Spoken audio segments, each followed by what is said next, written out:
C'est un moment charnière dans l'histoire de l'Union européenne. Les dirigeants des 27 pays sont réunis à Bruxelles pour tenter de sortir de 2 années d'impasse depuis le non de la France et des Pays-Bas à la Constitution.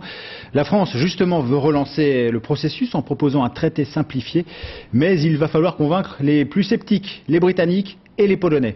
À Bruxelles, Pascal Verdeau est à Arnasri.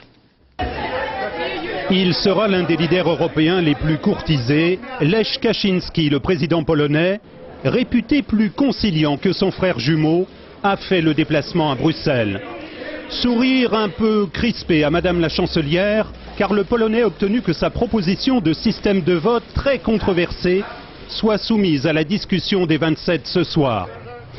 Sourire aussi pour Tony Blair, qui participe à son dernier sommet, mais main de fer dans un gant de velours.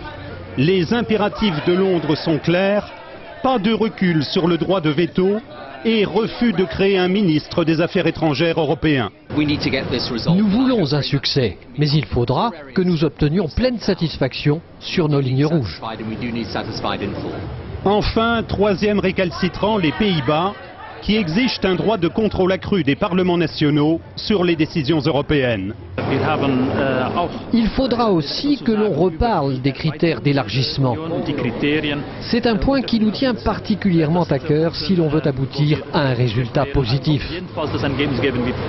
Tenez bon, pour Romano Prodi et les 18 pays qui ont signé l'ex-constitution, la présidence allemande ne doit pas accepter un accord au rabais.